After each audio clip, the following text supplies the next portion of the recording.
جزاک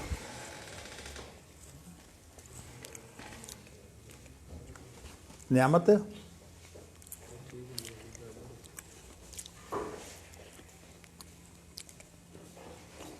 تو ہیٹھاں میرے کمرے وال جا اتنے میں مالک نوں بھیجیا وہ جی بوتل ہوندی ہے نا چمڑے دی وہ پانی گرم ہے وہ پھڑ لیا وہ پتہ نہیں وہ ویسے میرا جتھے میں لیٹنا وا نا اتنے میرے کمبل پے نے کمبلاں دے پیراں وچ ہوندی کمبلاں وچ پئی ہوئی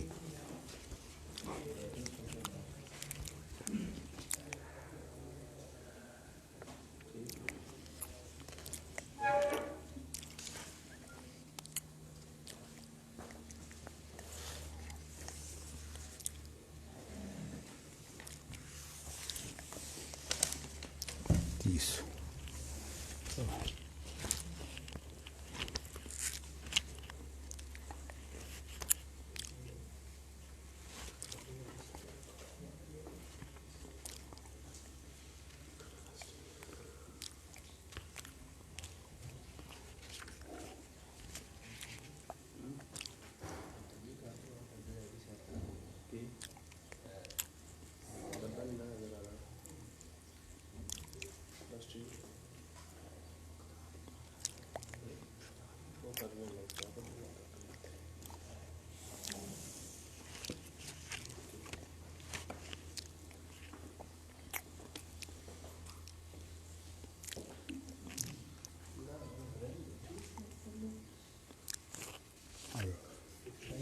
لے سی خود نہیں انہوں دوسری لے کے آ رہا سی وہ پلک والی اچھا اچھا یہ گرم کر کے نا یعنی پانی ابلتا ہوا یہ پھر سٹ دے نواں پانی پا کے تو انہوں گرم کر کے لیا اتنے میرے کو میرے پیروں دے اٹھا کے رکھ دی میں اس وقت میرے پیروں دے اٹھا کے رکھ دی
اے ذرا آیت دسو نا جعل اللہ الکعبۃ بیت الحرام قیاما للناس نہیں یہ 7ویں پارے کے شروع میں کیسے ہے جعل اللہ الکعبۃ بیت الحرام قیاما للناس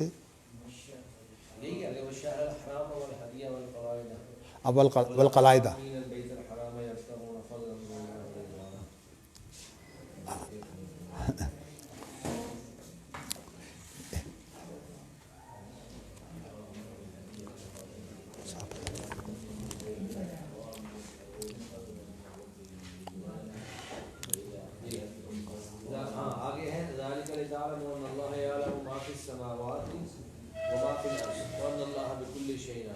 جی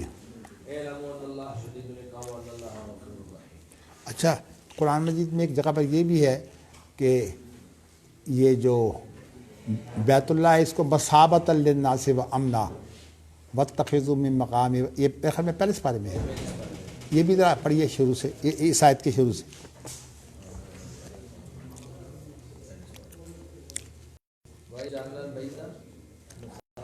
وَإِذْ جَعَلْنَا الْبَيْتَ مَثَابَةً لِلنَّاسِ وَأَمْنًا واتخذوا من مقام ابراہیم مصلی واحدنا الی ابراہیم و اسماعیل ان طاہرا بیتی للطائفین والعاکفین والرکع السجود۔ چلو جی ٹھیک ہے۔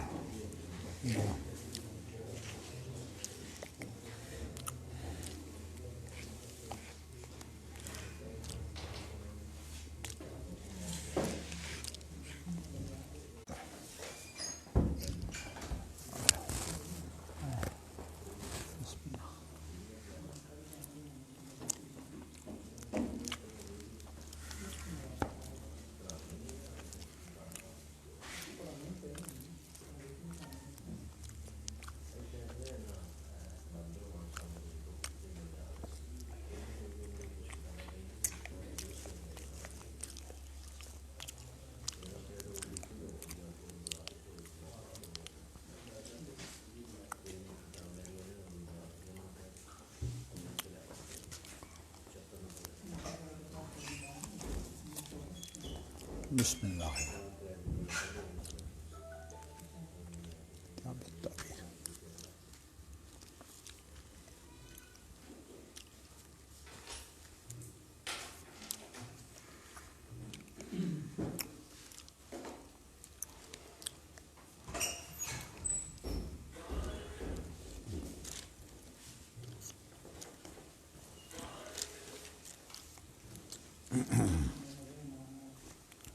بسم اللہ الرحمن الرحیم۔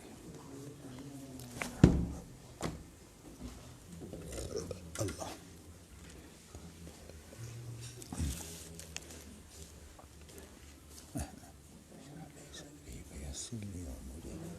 واحلل عقدۃ من لسانی یفقہوا قولی واجعل لی وزراء معي۔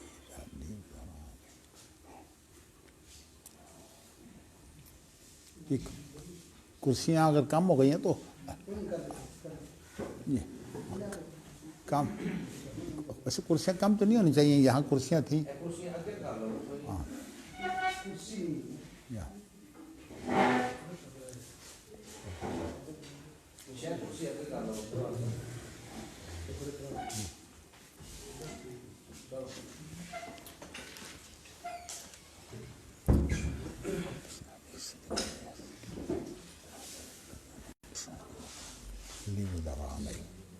بسم اللہ الرحمن الرحیم۔ باب قول اللہ تعالیٰ وامرہم شورا بینہم وشاورہم فی الامر وان المشاورۃ قبل العزم والتبین لقولہ تعالیٰ فاذا عزمت فتوکل علی اللہ فاذا عزم الرسول لم یکن لبشر التقدم علی اللہ ورسولہ وشاور النبی اصحابہ یوم احد فی المقام والخروج فرعوا له الخروج فلما لبس لأمته وعزم قالوا أقم فلم يمل إليهم بعد العزم وقال لا ينبغي لنبي يلبس لأمته فيضعها حتى يحكم الله وشاور عليا وأسامة فيما رمى به أهل الإفك عائشة فسمع منهما حتى نزل القرآن فجلد الرامين ولم يلتفت إلى تنازعهم ولكن حكم بما أمره الله۔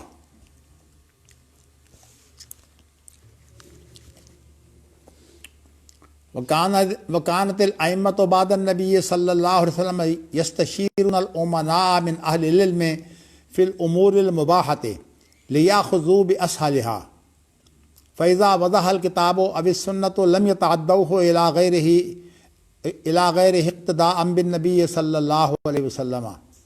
ورأى أبو بكر قتال من منع الزكاة فقال عمر كيف تقاتل وقد قال رسول الله صلى الله عليه وسلم أمرت أن أقاتل الناس حتى يقولوا لا إله إلا الله فإذا قالوا لا إله إلا الله عصموا مني دماءهم۔ لے آئیں، یہ میری جوتی ہے نا، اس کے اوپر رکھ دیں، اس کو کوئی نہیں، میں اس کے اوپر پاؤں رکھوں گا صرف۔ اچھا یہ تو کچھ زیادہ گرم تو نہیں ہے، ٹھیک ہے، میرا خیال جرابیں پہنی ہوئی ہیں، کوئی نہیں۔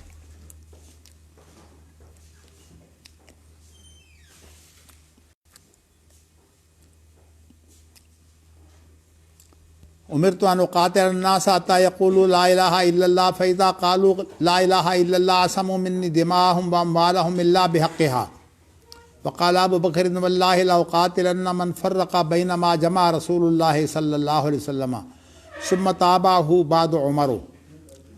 جی فلم یلتفت ابو بکر الی مشورۃ اذ کان عندہ حکم رسول اللہ صلی اللہ علیہ وسلم فی الدین فرقوا بین الصلاۃ والزکاۃ وارادوا تبدیل الدین واحکامہ وقال النبی صلی اللہ علیہ وسلم من بدل دینہ فاقتلوہ وکان القراء واصحاب مشورۃ عمر کہولا کانوا او شبانا وکان وقافا عند کتاب اللہ عز وجل.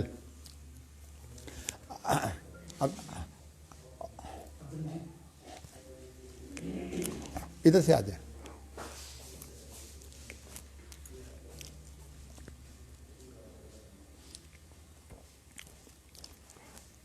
کوئی تولیہ کوئی کپڑا اگر ہوئے نا تو وہ لے بو تے اے ذرا زیادہ گرم ہے اینو ادھر لپیٹنا تولیے وچ کپڑے وچ.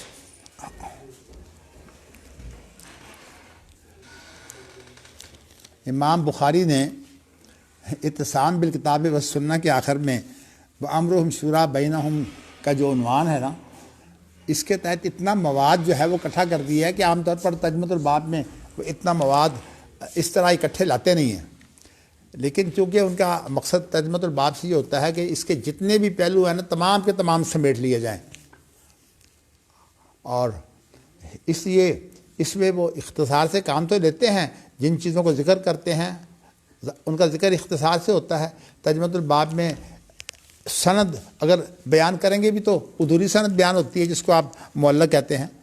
تو اس لیے لیکن ویسے یہ اتنی اہم ہے یہ بات کہ دنیا کے اندر مسلمانوں کو ایک اہل علم کو ایک چیلنج جو ہے وہ ملا ہوا ہے، اور وہ چیلنج یہ ہے کہ عالم اسلام کے لیے ایک ایسا دستور بنایا جائے جو اسلام کے مطابق ہو. اور یہ جو ذہن ہے یہ اصل میں زیادہ مصر کے علماء کا ہے.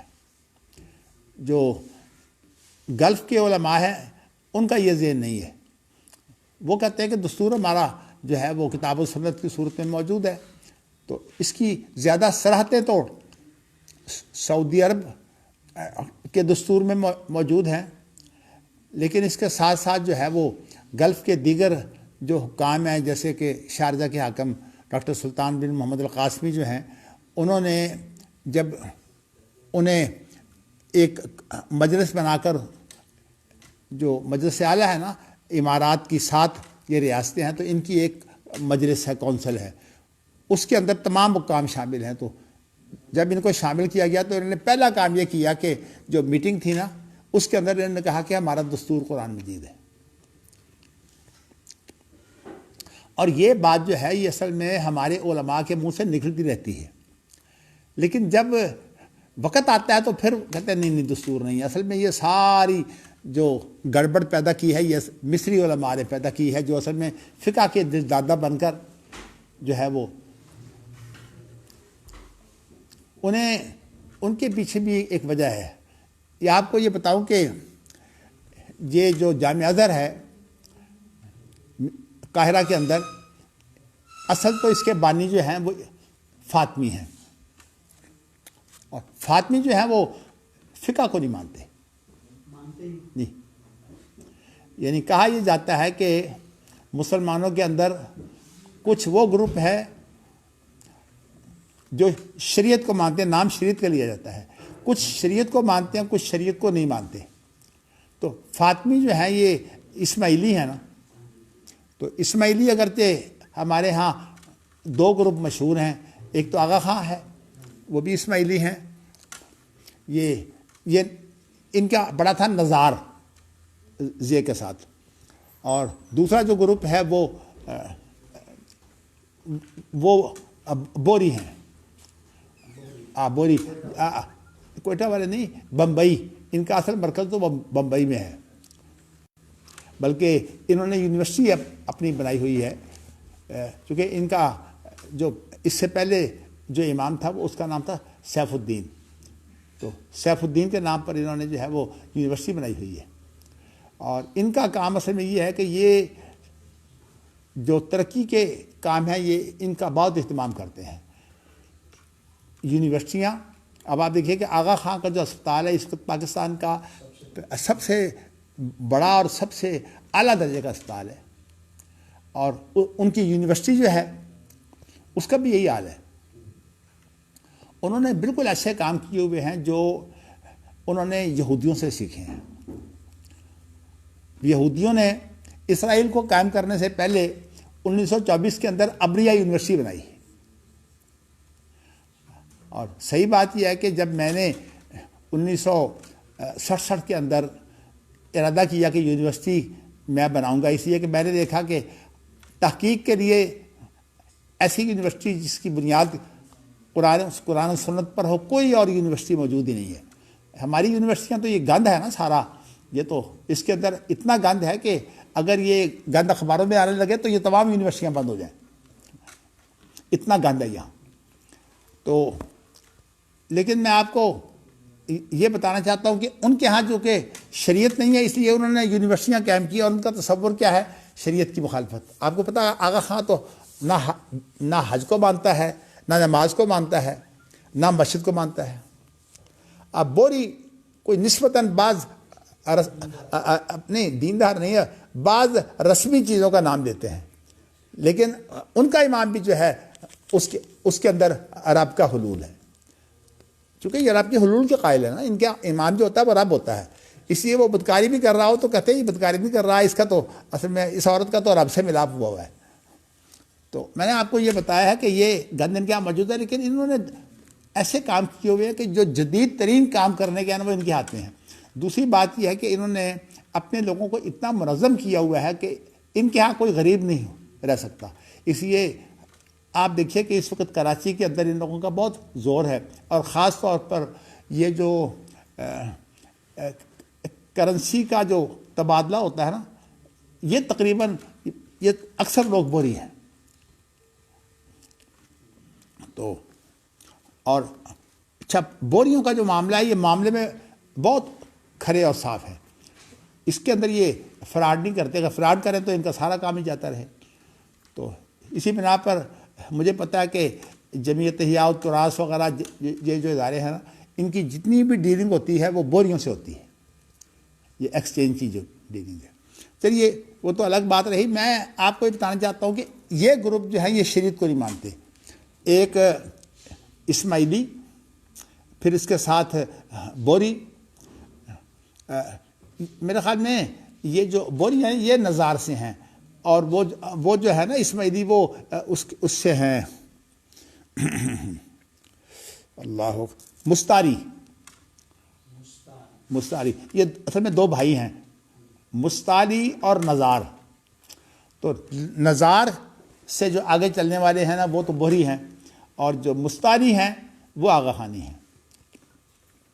تو شیعہ کے 3 گروپ میں، اور ان میں سے صرف ایک گروپ جو ہے وہ قائل ہے فقہ کا، اور باقی جو ہیں وہ ان کے جتنے بھی گروپ ہیں وہ فقہ کو نہیں مانتے، لیکن فقہ کا نام لیتے ہیں۔ بلکہ میں آپ کو پہلے نام لے دیتا ہوں، جو ان میں شریعت اور فقہ کا قائل ہے وہ ہے زیدی۔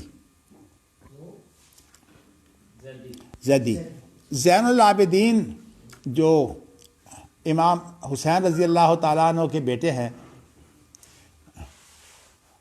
ان کے ایک بیٹے کا نام ہے زید۔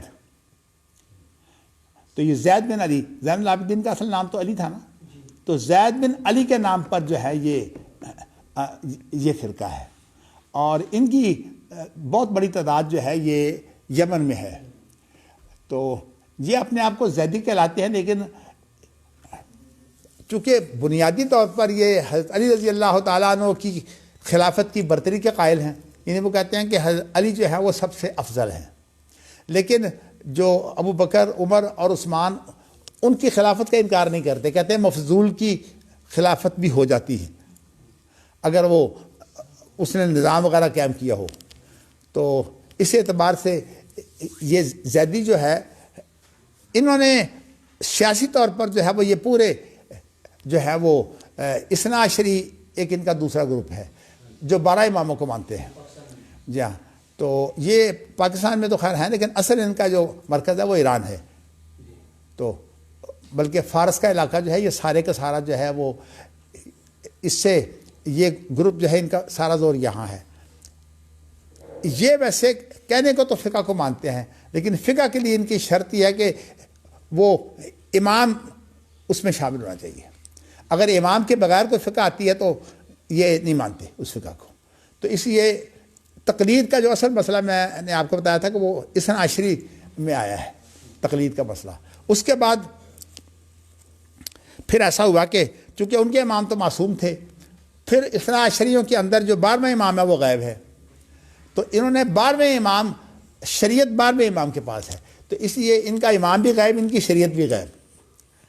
تو وہ 12ویں امام کو کہتے ہیں کہ اس نے ظاہر ہونا ہے امام مہدی جو ہے وہ اس نے ظاہر ہونا ہے، تو امام مہدی کے طور پر وہ ظاہر ہوگا. اور امام مہدی کے سلسلے میں جو ان کا تصور ہے وہ یہ ہے کہ اس وقت جو ان کا ایک آدمی ہوتا ہے جس کو کہتے ہیں یہ مجتہد الاثر، یعنی ہر دور کا ایک مجتہد ہوتا ہے، یعنی مطلب ہے سب سے بڑا فقیہ آپ سمجھیے جس کو یہ مجتہد الاثر کہتے ہیں. تو مجتہد الاثر جو ہے وہ 12ویں امام غائب سے اس کا رابطہ ہوتا ہے اور وہ وہاں سے شریعت لے کر جو ہے وہ دیتا ہے.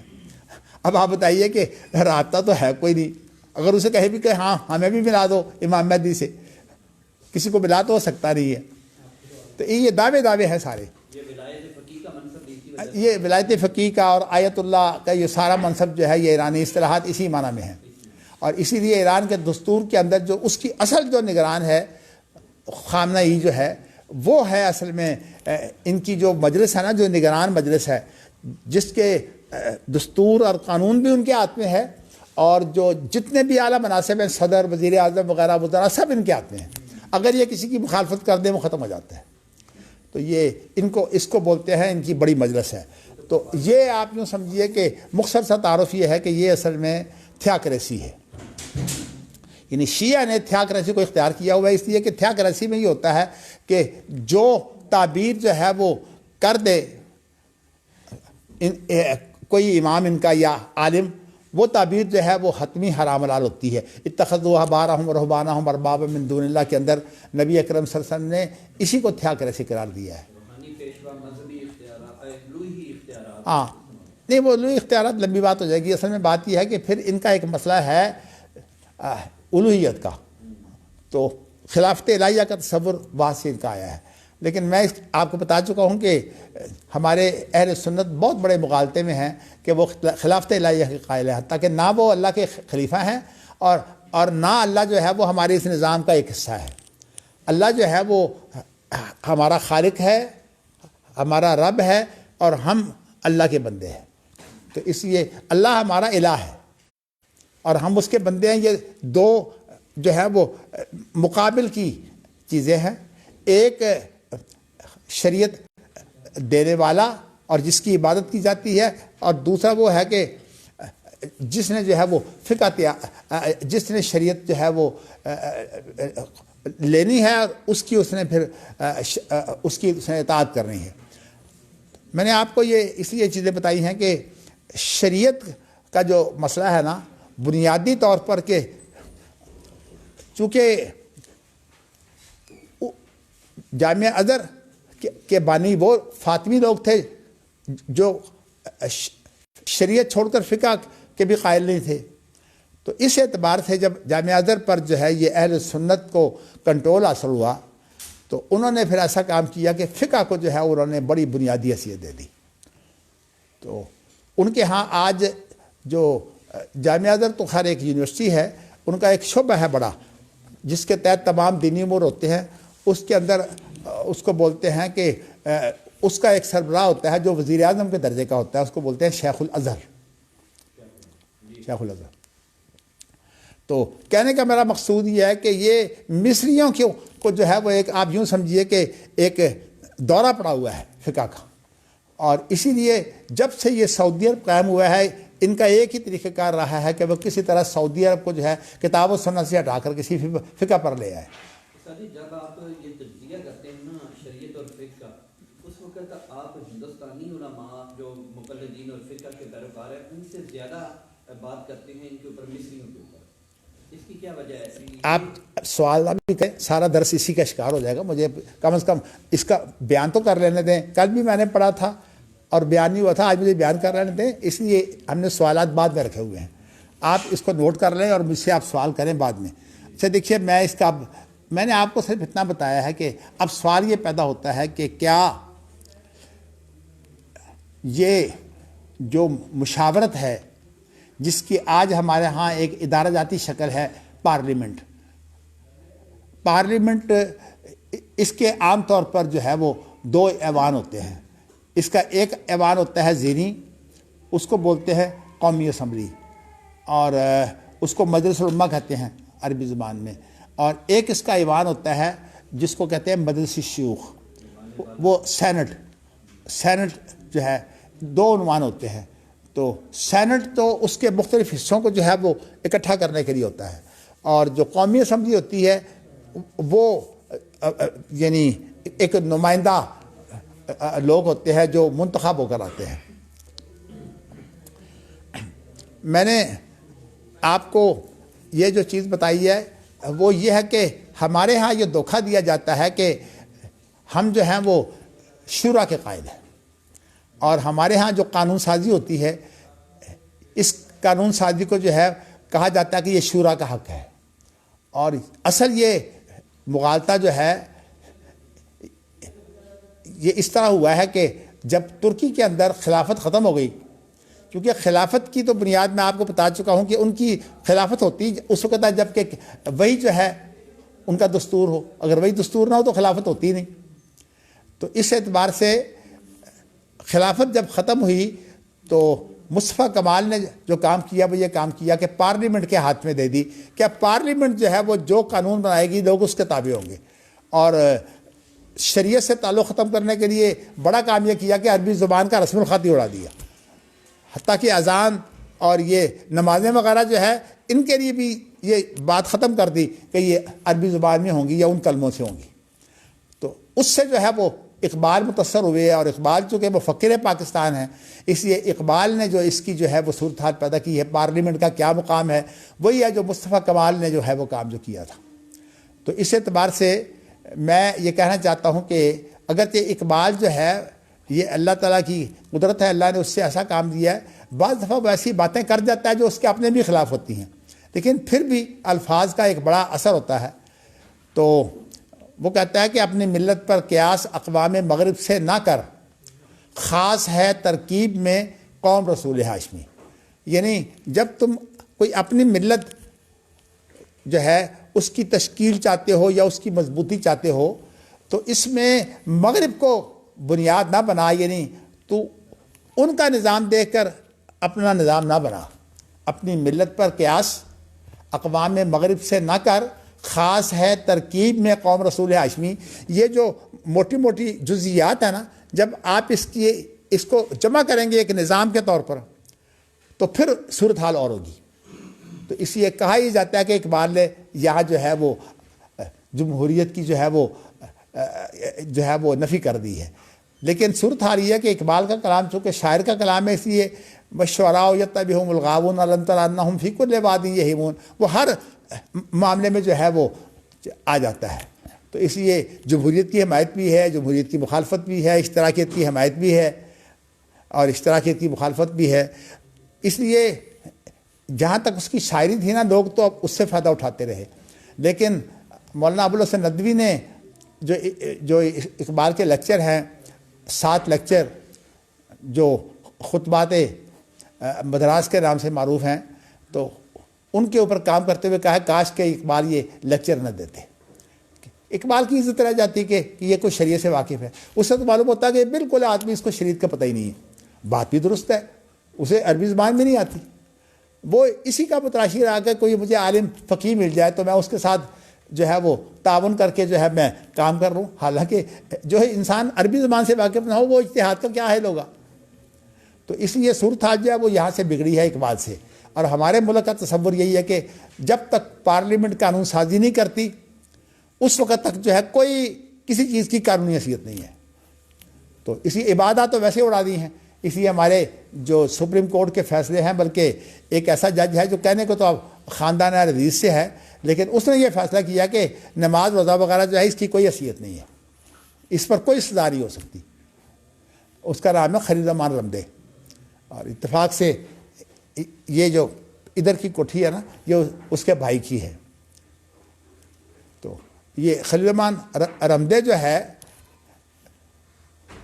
میں نے آپ کو یہ بتایا، اس نے یہ فیصلہ کیا تھا کہ چونکہ نماز روزہ جو ہے اس کی کوئی حیثیت نہیں ہے قانونی، چونکہ اس پر سزا کوئی نہیں ہے، تو قانون اصل میں ہمارے ہاں وہ سمجھا جاتا ہے جس کی سزا ہو، اور جس کی سزا نہ ہو اس کو ویسے قانون کی خلاف ورزی تو کہتے ہیں، لیکن وہ جو حنفی اصول فقہ کا بگاڑ ہے نا، فاسد اور باطل، اس کی تقسیم میں جو ہے وہ پھر پڑ جاتے ہیں کہ وہ جو اس کے اندر اگر شروط پوری نہ پائی جائیں، جیسے کہ عورت کی رضا نہ ہو نکاح کے اندر. اگرچہ خلیل الرحمان رمدے نے جو فیصلہ کیا تھا نا، وہ ایک فیصلہ بڑا خطرناک اس نے کیا ہوا ہے، اور یہ فل بینچ نے کیا تھا فیصلہ، اور اس کے اندر جو ہے وہ فیصلہ یہ تھا کہ عورت کو جو ہے وہ کسی ولی کی ضرورت نہیں ہے. وہ اسی طرح جس طرح بازار سے جا کے جو ہے سودا لاتی ہے، اس طرح اگر وہ مارکیٹ میں جا کر جو ہے وہ خامن ڈھونڈ لاتی ہے تو اس کے لیے جائز ہے. لیکن اس نے اس کے خلاف اتنا زبردست فیصلہ لکھا کہ اس کے شروع کے تقریباً آپ یوں سمجھیے کہ جو 9/10 ہے نا، وہ تو یوں نظر آتا ہے کہ جیسے یہ شریعت کی حمایت کر رہا ہے، اور آخر میں جا کر اس نے اس کو تمام کو ختم کر دیا صرف اس نقطے پر کہ یہ جو ولی نہ ہو تو نکاح فاسد ہو جاتا ہے، یعنی نکاح ہو جاتا ہے، نکاح باطل نہیں ہوتا، یعنی مطلب نکاح ختم نہیں ہوتا، نکاح شمار ہو جائے گا. تو اس لیے مطلب یہ ہے کہ جتنے بھی لوگ عورتیں جو مفرور ہیں جو شادیاں کرتی ہیں ان کی شادیاں ٹھیک ہیں. اور یہ پہلا اس کا اعزاز جو ہے اس سر سید کے بیٹے کو، ویسے تھا تو وہ بڑا ہی شیطان آدمی جس نے سر سید کو بھی نکال دیا تھا اپنے باپ کو. سر سید گھر میں نہیں مرا، تو اس کا نام تھا محمود خان. سب سے پہلا فیصلہ جو ہے وہ مفرور عورتوں کے بارے میں کہ ان کو ولی کی کوئی ضرورت نہیں اس نے کیا تھا. لیکن ان کا یہ جو اصول ہے نا، وہ سب سے بڑا تو حنفی فقہ میں اس کا اصول یہ ہے عورت کی رضا، کہ عورت کی رضا جو ہے اگر نہ ہو تو نکاح ہو جاتا ہے، وہ فاسد ہوتا ہے. اس لیے ان کا بنیادی ایک اصول ہے، اور وہ بنیادی اصول کیا ہے کہ حضرت علی رضی اللہ تعالیٰ عنہ کا وہ فیصلہ جو میں آپ کو کئی دفعہ سنا چکا ہوں، ان کا مدار جو ہے وہ اس حدیث پر ہے. میں ذرا پہلے ان چیزوں کا ترجمہ کر کے پھر میں اصولی بات کرنا چاہتا ہوں.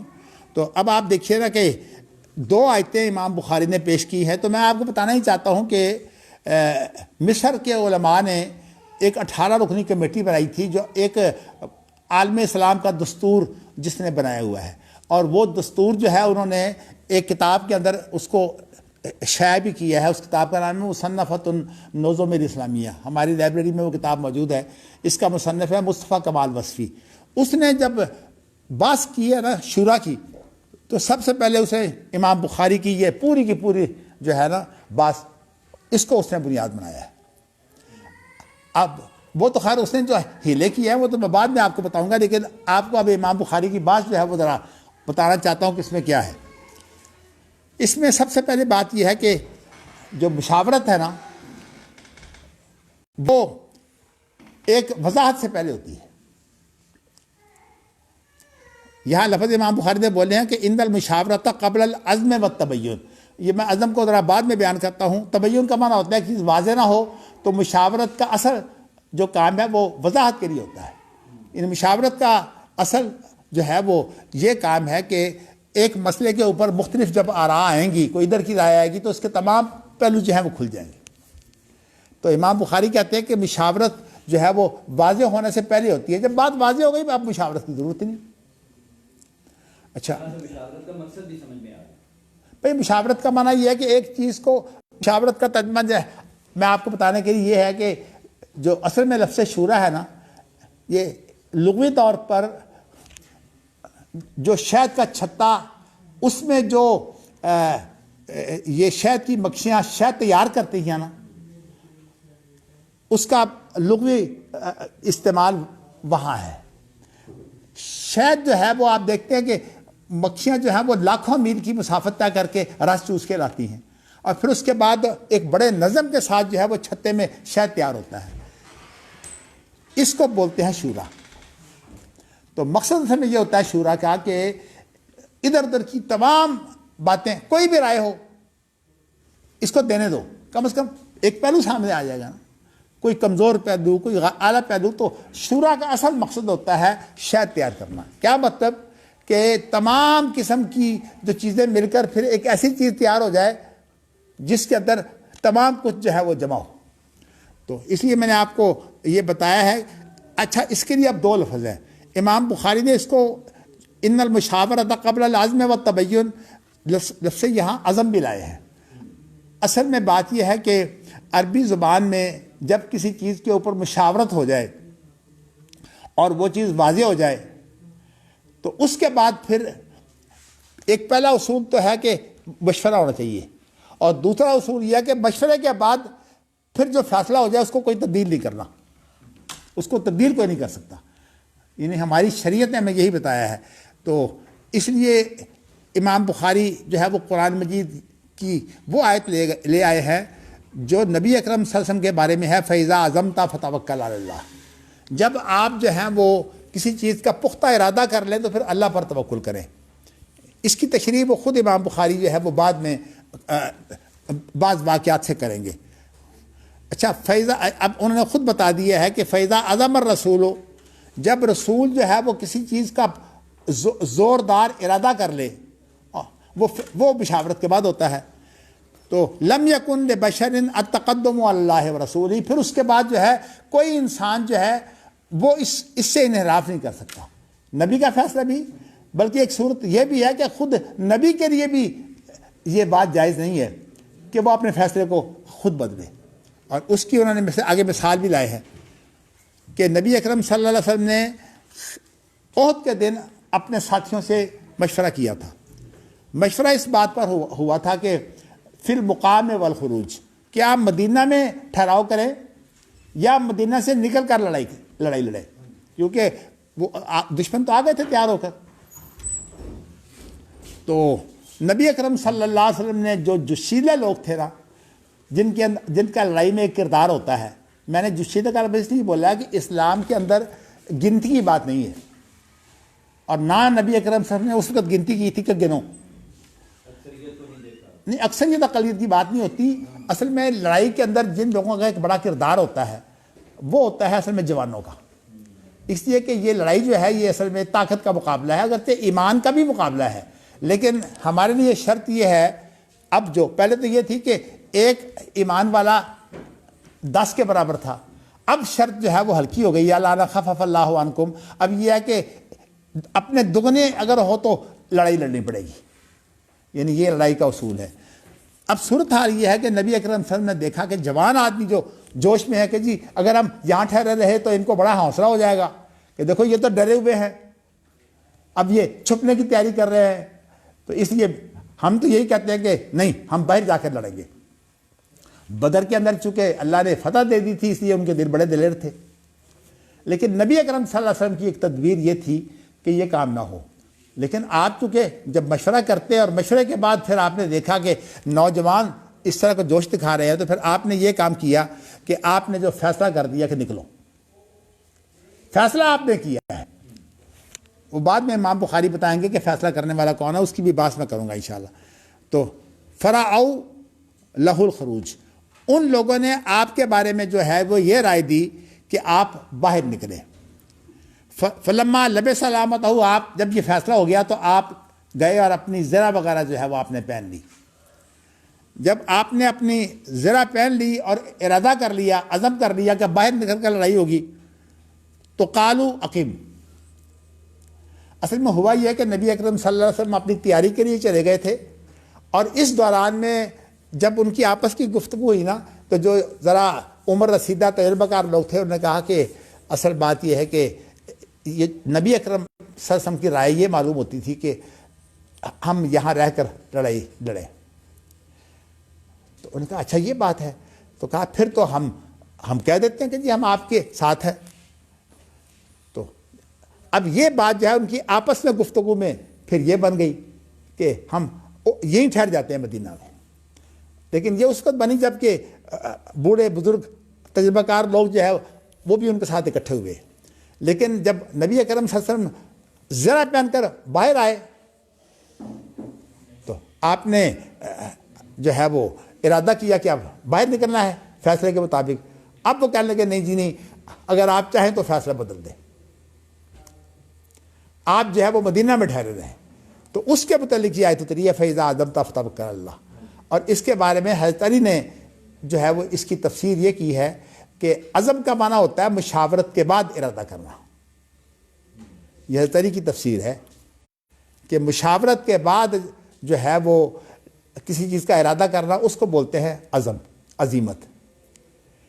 تو اسی لیے امام بخاری نے حضرت علی کا قول تو یہاں ذکر نہیں کیا, لیکن وہ مفہوم اس کا لے لیا ہے کہ المشاورت قبل العزم والتبین, اور یہ بھی لے لیا کہ مشاورت کا اصل جو ہوتا ہے کام وہ ہوتا ہے تبین. اچھا اب آگے چلیے. انہوں نے کہا کہ آپ اقیم یہیں ٹھہرے رہیے, باہر نہ جائیے. فلم یمل الیہم بعد العزم, آپ جو ہے وہ عظیم عزم کے بعد پھر آپ نے ان کی طرف میلان نہیں کیا, کہا کہ نہیں اب فیصلہ ہو چکا ہے, اب جب تک اللہ تعالیٰ اس کا فیصلہ نہ کرے میں نے فیصلہ نہیں بدلنا. وقال لا ينبغي لنبي يلبس لعمته يضعها حتى يحكم اللہ. کسی نبی کے لیے یہ لائق نہیں کہ وہ جب اپنا جو ہے وہ زرہ پہن لے. اصل میں زرہ جو ہے یہ ایک آخری چیز وہ ہوتی ہے اپنے حفاظ کے لیے, اپنے جسم کے اوپر جو ہے وہ آپ جانتے ہیں کہ جو لوہے کی تاریں ہوتی ہیں ان سے تیار کیا جاتا ہے یہ کرتا. تو حتیٰ یحکم اللہ کہ اب اس کے بعد فیصلہ اللہ کا چلے گا, میں نے کوئی اب اپنی بات نہیں بدلنی. تو یہ ہمیں اصول بتایا ہے, اور یہ خاص طور پر ان لوگوں کے لیے ہے جو مشوروں میں ہی پڑے رہتے ہیں, اور مشوروں کے بعد کوئی بات طے پا جاتی ہے پھر کہتے ہیں ابھی اور سوچ لیں. یہ چیز جو ہے یہ ہماری شریعت میں نہیں دکھاتی. ہمیں شریعت کہتی ہے کہ مشاورت کا اصل مقصود یہ ہے تبین, اور جب مشاورت کے بعد آپ ارادہ کر لیں پھر یہ عزم ہے, اور عزم کے بعد پھر اللہ پر توکل ہے, پھر اللہ کا فیصلہ ہوگا, پھر آپ نہیں بدل سکتے اس فیصلے کو. یہ امام بخاری نے گویا کہ اچھا اب یہ چیز بھی طے پا گئی. اس کے بعد پھر امام بخاری نے کہا ہے کہ یہ تو معاملہ تھا نا ایک خاص جنگ کے بارے میں, لڑنے کے بارے میں. جو آپ کے دیگر معاملات تھے ان کے اندر بھی آپ یہی کام کرتے تھے مشورے کا. تو اب امام بخاری وہ واقعہ لے آئے ہیں, افق کا واقعہ. کہتے ہیں مشاورہ علی و اسامہ فیما رما بھی اہل الفق عائشہ تھا, کہ انہوں نے نبی اکرم صلی اللہ علیہ وسلم نے ایک مہینہ یہ تقریباً نبی اکرم صلی اللہ علیہ وسلم کے ساتھ یہ واقعہ ہوا ہے کہ وہی نہیں اتر رہی تھی. تو آپ نے بہت زیادہ جب پریشانی ہو گئی تو پھر نبی اکرم صلی اللہ علیہ وسلم نے حضرت علی سے اور اسامہ سے مشورہ کیا تھا. تو حضرت علی چونکہ داماد تھے ان سے مشورہ کیا, اور اسامہ جو ہے وہ آپ کے چہیتے تھے, یعنی زید بن حارثہ جو آپ کے متبنہ تھے ان کے یہ بیٹے ہیں, تو اس لیے آپ ان سے بھی بہت پیار کرتے تھے. تو ان سے جو ہے وہ مشورہ کیا, حالانکہ اسامہ جو ہے ان کی عمر چھوٹی تھی. آپ یہ دیکھیے کہ یہ واقعہ جو ہے یہ 5ویں صدی ہجری کا ہے. 5 ہجری, 5ویں صدی نہیں, 5 ہجری کا یہ واقعہ ہے. اور اس وقت اسامہ کی عمر کیا ہوگی, اب 12 سال تھی ساری. اسامہ کی عمر جب یہ ابوبکر صدیق نے اللہ کے رسول کی وفات کے بعد بھیجا اس کو تو ان کی عمر 17 سال تھی. گھر آتے جاتے کیا تھے, آپ اپنے جہاں نواسے کو بٹھاتے ایک ٹانگ پر اس کو بٹھاتے اور ایک ٹانگ پر اسامہ کو بٹھاتے. نہیں بہت پیار تھا, اس لیے کہ زید بن حارثہ تو آپ کے متبنہ تھے نا. وہ الگ بات ہے کہ متبنہ کا مسئلہ تو ختم ہو گیا ان کی بیوی سے, لیکن سوال یہ ہے کہ ان سے پیار وہی رہا ہے. اتنا پیار تھا کہ ان کو ان کے ماں باپ لینے آئے تھے. انہوں نے کہا کہ نہیں جی میں نے آپ کے ساتھ نہیں جانا, میں نے تو اللہ کے رسول کا غلام رہنا ہے. تو اس لیے آپ دیکھیں نا یہ تو حال تھا. اور سب سے پہلے غلاموں میں سے ایمان لانے والے زید بن حارثہ ہے. تو میں آپ کو بتانا ہی چاہتا ہوں کہ ان سے مشورہ کیا, اور اس معاملے میں مشورہ کیا جو جنہوں نے یہ تہمت باندھی تھی یا طوفان باندھا تھا. ہمارے یہ عام طور پر ترجمے میں لفظ طوفان بڑا استعمال کرتے ہیں. طوفان باندھا تھا, اور وہ عائشہ پر جو ہے وہ طوفان باندھا تھا, یعنی ان پر جو ہے بدکاری کی تہمت لگائی تھی. تو فسمع منہما, تو آپ نے ان دونوں کی باتیں جو ہیں وہ سنی.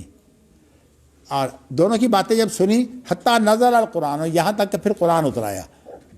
آپ نے ان کی باتیں سن کر جو ہے وہ فیصلہ کوئی نہیں کیا تھا لیکن مشاورت کی تھی. تو پھر آپ نے جو ہے وہ جب قرآن اتر آیا تو قرآن کے اندر جو ہے آپ نے پھر اس کے مطابق فجلد الرامین، جو تہمت لگانے والے تھے ان کو پھر آپ نے جو ہے وہ 80 کوڑے لگائے تھے قذف کے سزا. تو اس کے اندر ویسے تو جس شخص نے یہ پورے کا پورا تہمت کا جو ہے وہ تیار کیا تھا سکندل، وہ آدمی اتنا چالاک تھا کہ خود کچھ نہیں کہتا تھا اور لوگوں سے تبصرے کرواتا تھا، عبداللہ بن ابی. اس لیے اس کے بارے میں تو قذف ثابت نہیں تھا، اس بنا پر آپ نے اس کو قذف نہیں کیا، یعنی اس کو تہمت کی سزا نہیں دی. باقی جو ہے وہ 3 کو سزا دی ہے کیونکہ 4 تو پورے نہیں ہوئے تھے. اس لیے آپ نے کہا کہ اگر یہ سچے ہوتے تو لولا اذ جاءوا علیہ باربعۃ شہداء، 4 گواہ کیوں نہیں لائے؟ تو گواہ جو سارے تھے وہ 2.5 تھے.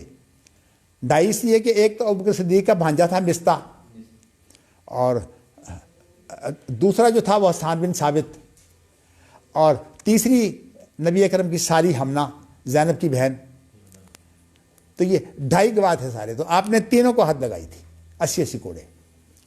اس زمانے میں یہ کوڑا اس طرح کا نہیں ہوتا تھا کہ انسان مر جائے، سکھ کھانے کے بعد بھی جو ہے وہ ٹھیک ہی رہتا تھا معاملہ. بات یہ بھی ہے نا، ضرب بھی ایسا ہونا چاہیے. وہ بات کی باتیں آپ ایک مسئلے میں اگر حدود کو لے آئیں گے تو پھر ہم نکل جائیں گے اصل بات سے. چلیے جی، اب یہ بات آ گئی ہمارے سامنے. تو ولم یلتفت الی تنازعہم، اب اصل میں جو مشورہ دینے والے تھے نا ان کے اندر کھینچ تان پیدا ہو گئی تھی. کچھ کا مشورہ یہ تھا کہ نبی اکرم صلی اللہ علیہ وسلم کو جو ہے وہ ان منافقین نے جو سارا طوفان باندھا ہے اس کا مقابلہ کرنا چاہیے. اور کچھ کا ارادہ یہ تھا کہ جس عورت کی بدنامی ہو جائے نبی اکرم صلی اللہ علیہ وسلم کو اس کو اپنے گھر میں نہیں رکھنا چاہیے. اور حضرت علی رضی اللہ تعالیٰ عنہ کا مشورہ یہی تھا کہ جب بدنامی ہو گئی ہے تو اب آپ جو ہے وہ گھر میں نہ رکھے، آپ کا جو گھرانہ ہے اس کے اندر اب یہ بدنامی والی عورت نہیں چلتی. جی تو یہ مشاورت جو ہے آخر تک مسائل پیدا کرتی ہے. آپ اصل میں نے آپ کو بتایا کہ ایک بات پتہ کر کے مجھے موضوع سے ہٹانا چاہتے ہیں. میں ابھی اپنے موضوع پر ہوں انشاءاللہ، اس لیے کہ پھر یہ کتاب نہیں ہوگی، پھر ہم جو ہے وہ ایک موضوع کو لے کر اس کی باتیں کرتے رہیں گے. ولم یلتفت الی تنازعہم ولکن حکم بما امرہ اللہ، آپ نے وہ فیصلہ کیا جو اللہ نے کیا ہے. تو آپ اللہ کا فیصلہ کیا تھا؟ ولولا اذ سمعتموہ قلتم ما یکون لنا، پھر شروع سے بات چلی آ رہی ہے کہ ان الذین جاؤوا بالافک عصبۃ منکم لا تحسبوہ شرا لکم بل هو خیر لکم لکل امرئ منہم ما اکتسب من الاثم والذی تولی کبرہ منہم لہ عذاب علیم.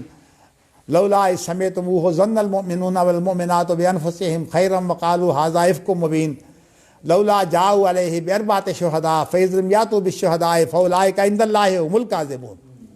تو ان کو قرآن مجید کے اندر کاذب قرار دیا ہے. تو یہ 10 آیتیں تو اس کے بارے میں ہے، پھر 8 آیتیں 6 آیتیں اور بھی ہیں. تو یہ تقریباً 16 آیتیں ہیں جن کی آخری آیت ہے الطیبات للطیبین الخبیثات للخبیثین والخبیثون للخبیثات والطیبات للطیبین والطیبون للطیبات اولئک مبرؤون مما یقولون لهم مغفرۃ ورزق کریم. تو میں نے آپ کو یہ بتایا. اچھا، اب امام بخاری نے جو واقعات پیش کیے ہیں نا، احادیث کے ٹکڑے، اس کے بعد پھر اب امام بخاری جو ہے وہ اپنی بات کر رہے ہیں. وکانت الائمۃ بعد النبی یستشیرون الامناء من اہل العلم فی الامور المباحۃ لیاخذوا باسہلھا. تو بتاتے یہ ہیں کہ یہ جو مشاورت ہے نا اس کے 3 نمایاں پہلو ہیں. ایک پہلو تو یہ ہے کہ جس سے آپ مشورہ لیں وہ شخص جو ہے وہ امین ہونا چاہیے. مطلب کیا ہے کہ اب وہ کہنے کو جو آپ کا دوست بن کر آپ سے بات کر رہا ہو اور ویسے وہ خائن ہو، اس سے مشورہ نہیں آپ کو کرنا چاہیے. تو اس لیے نبی اکرم صلی اللہ علیہ وسلم کا ایک ارشاد ہے کہ استعینوا علی حوائجکم بالکتمان، اپنی ضرورت کے لیے جو ہے وہ کتمان سے کام لو. اس سے مقصود یہی ہے کہ جو غلط قسم کے لوگ ہیں ان سے مشورہ بھی نہیں لیا جا سکتا، بلکہ آپ نے منع کیا تھا یوسف کو کہ اپنے بھائیوں سے خواب بیان نہ کرنا، اس لیے کہ وہ تمہارے ساتھ معاشرت رکھتے ہیں۔ تو معاشرت جو ہے وہ اصل المنافرہ ہوتی ہے، اس لیے جو معاشرت رکھنے والا ہو نا اس کو خواب بھی نہیں بیان کرنا چاہیے۔ چلیے ایک بات تو یہ ہے کہ امام بخاری نے کہا کہ وہ جس سے مشورہ ہو اس کو امین ہونا چاہیے، ایک بات۔ دوسری بات یہ ہے کہ وہ اہل علم میں سے ہونا چاہیے، اس لیے کہ بنیاد وہی ہے، وہ کیا ہے کہ فَإِن تَنَازَعْتُمْ فِي شَيْءٍ فَرُدُّوهُ إِلَى اللَّهِ وَالرَّسُولِ۔ ہر چیز خواہ وہ دنیاوی ہو یا اس کو آپ دینی کہیں، اسی طرح وہ انفرادی ہو یا اجتماعی، جو میں نے کل صورتیں آپ کو بتائی تھی، وہ تمام کی تمام صورتیں اس کا جو حل ہے وہ کتاب و سنت میں موجود ہے۔ تو اس کا مطلب ہے ہمارے دنیاوی مسائل کا بھی حل کتاب و سنت میں موجود ہے۔ اور آپ کو پتہ ہے کہ صحابہ کا انداز کیا تھا؟ عبداللہ بن مسعود نے کہا کہ نبی اکرم صلی اللہ علیہ وسلم نے جو ہے وہ لعنت کی ہے، نہیں، انہوں نے کہا کہ شریعت کی یہ بات ہے، کتاب اللہ کی یہ بات ہے کہ جو عورتیں جو ہیں وہ بال لمبے کرنے کے لیے جو ہے وہ بالوں میں بال ملا لیتی ہیں، یا یہ ہے کہ اپنے جسم پر جو ہے وہ نشان لگوا لیتی ہیں، کچھ جس کو ہم پتہ نہیں، اس کو وشم کہتے ہیں ویسے عربی زبان میں، تو واشمہ والمتوشمہ، اور اسی طرح جو ہے وہ یہ جو بھویں ہیں ان کو باریک کر لیتی ہیں۔ تو یہ سارے کام جو ہے یہ عورت میک اپ کے لیے کرتی ہیں، حتیٰ کہ عورتوں کا تو کام یہ ہے کہ پورے جسم کے جو بال ہیں، جس عورت کے تھوڑے سے بال نمایاں ہوتے ہیں، وہ پھر یہاں کریمیں مل مل کر جو ہے وہ ان کو صاف کرتی ہیں۔ مصیبت بنی ہوتی ہے ان کے لیے پورے جسم کے بال صاف کرنے۔ لیکن اللہ تعالیٰ نے مرد کو جو ہے وہ ان تکلفات میں نہیں ڈالا، لیکن عورتوں کے لیے آسانی ہے، یعنی عورتوں کا پورا جسم جو ہے یہ کریم برداشت کرتا ہے، مرد کے جو فوتے ہیں وہ کوئی کریم برداشت نہیں کرتے۔ یعنی اگر کوئی مرد جو ہے وہ استعمال کرنا چاہے نا کریم، تو باقی سارا جسم برداشت کرتا ہے، فوتوں کا چمڑا نہیں برداشت کرتا، اس لیے مرد جو ہے وہ کریم نہیں لگا سکتے، وہ کیا کریں گے؟ اس طرح استعمال کریں گے۔ ویسے اللہ کے رسول کے زمانہ میں تو خیر کریم نہیں چلتی تھی، وہاں تو وہ عورتیں بھی اس طرح استعمال کرتی تھی، تو اس لیے آپ نے فرمایا کہ جب کوئی آدمی آئے تو ذرا گھر میں اطلاع دے دے کہ میں آ رہا ہوں، تاکہ عورت جو ہے وہ صفائی کر لیں۔ چلیے جی، اب میں آپ کو یہ بتانا چاہتا ہوں کہ دو شرطیں آ گئیں، ایک تو اہل علم میں سے ہو اور ایک امین ہو۔ تیسری شرط یہ ہے کہ مشورہ صرف مباح کاموں میں ہوتا ہے۔ یہ تین شرطیں ہیں، اور ان تینوں کا مقصد کیا ہے؟ لِيَأْخُذُوا بِأَسْهَلِهَا۔ مقصد یہ نہیں ہے کہ ہم نے قوت پیدا کرنی ہے اکثریت اقلیت کی، مقصد یہ ہے کہ جب آپس میں مشورہ کریں گے تو حل ایسا نکلے گا جو آسان ترین ہوگا، کیونکہ شریعت کا جو مزاج ہے اس کے اندر تین چیزیں ہیں، اور وہ تین چیزیں کیا ہیں کہ شریعت کے اندر سب سے پہلے بات یہ ہے کہ جہاں تنگی ہوگی تنگی ختم ہو جائے گی۔ تو اس کو بولتے ہیں عدم الحرج۔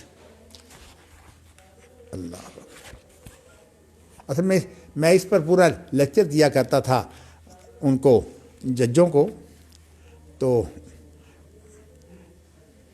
تو شریعت میں ایک تو اصول یہ ہے کہ جہاں کہیں تنگی ہوگی آسانی ہو جائے گی، یہ شریعت کا عام مزاج ہے۔ میں آپ کو بتا چکا ہوں کہ عام مزاج کے لیے قواعد فقہیہ ہوتی ہیں، اصول فقہ نہیں ہوتے۔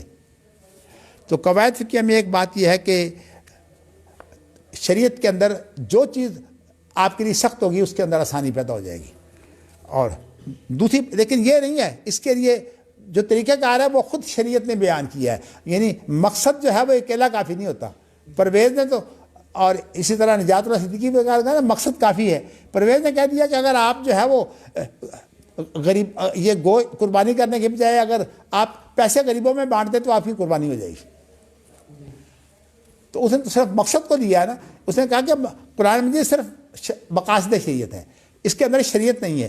شریعت وہ ہوگی جو حاکم جو ہے جو حکمرانی کرتا ہے وہ اس کی شریعت ہوگی، اور اس کے بعد پھر نیا حاکم جو ہے نئی شریعت آئے گا۔ اسی لیے اس نے مرکز ملت کا جو تصور پیش کیا ہے، اور غامدی کا بھی یہی تصور ہے۔ غامدی نے تو اصل میں شریعت کو بگاڑ دیا نا۔ پرویز کہتا ہے کہ وہ قرآن مجید میں شریعت ہے ہی نہیں، غامدی کہتا ہے قرآن کی شریعت کھیل ہے۔ میں رات اتفاق سے مجھے کسی نے غامدی کی مقبولیت کے کچھ گر جو ہے میں سن رہا تھا، میں بیگم صاحب نے کہا ذرا آپ بھی سن لیں۔ اس میں یہ تھا کہ غامدی صاحب یہ کہتے ہیں کہ جی اگر روزے جو ہے وہ آپ کو مشکل معلوم ہو تو رمضان کے علاوہ کسی اور مہینے کے روزے رکھ لیں آپ۔ اس شریعت سے مذاق نہیں ہے۔ یہ تو ہمارے علماء نے بھی کہا ہے نا، کیا علماء نے کیا کہا ہے؟ انہوں نے کہا ہے کہ سفر میں علت جو ہے نا وہ مشقت ہے، اگر کسی بندے کو دوسری جگہ پر مشقت ہو رہی ہو۔ اصل میں مغالطہ کیا ہے، ایک اضطراری حالت کا قانون ہے اور اس کو آپ جو ہے وہ عام قانون بنا رہے ہیں۔ میں نے قانون کا لفظ ہی بولا ہے ان معنوں میں جو لوگ استعمال کرتے ہیں۔ ایک ہوتا ہے عام حکم اور ایک ہوتا ہے اضطراری حکم۔ اضطراری حکم کے لیے شرط کیا ہے کہ ومن عادا، کہ غیر باغ ولا عادن، نہ تو اس کے اندر حرص ہو اور غیر باغم ولا عادن، اور نہ وہ حد سے بڑھے، مطلب ہے جس سے اس کی جان بچ جائے اتنا کھا لے۔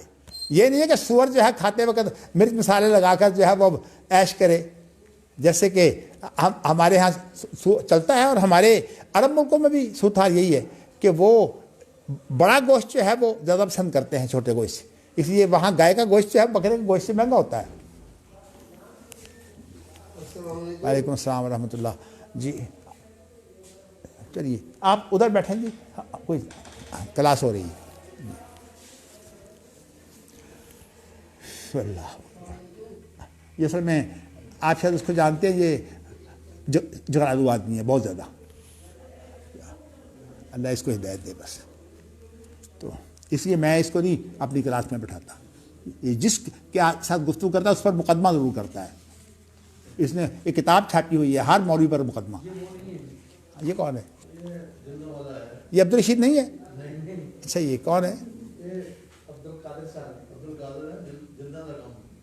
اچھا مجھے مغالطہ ہوا ہے، ہمارے ہاں انہوں نے جلدوں کا کام کیا تھا، اسے میں نے سمجھا یہ عبدالرشید ہے۔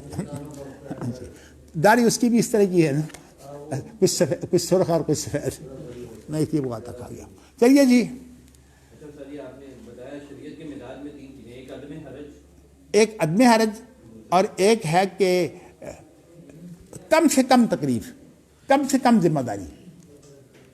آپ سن لیں بس، صرف اس کے اوپر میں نے بتایا کہ 3 گھنٹے کا میرا لیکچر ہوگا۔ اور ایک یہ ہے کہ تدریج، یہ 3 چیزیں جو ہیں یہ شریعت کے اندر موجود ہیں۔